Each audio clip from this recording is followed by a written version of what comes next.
ចំណាយអរគុណស្រងកាយឆោមឆាយអ្នកមានគុណណាយជួយយកអាសា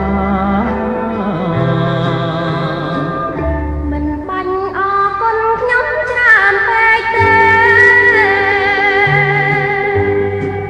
ជួយគ្នាគឺជារឿងធម្មតា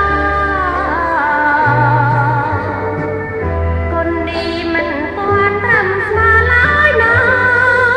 កាលណាឯខាលោកបានជួយខ្ញុំ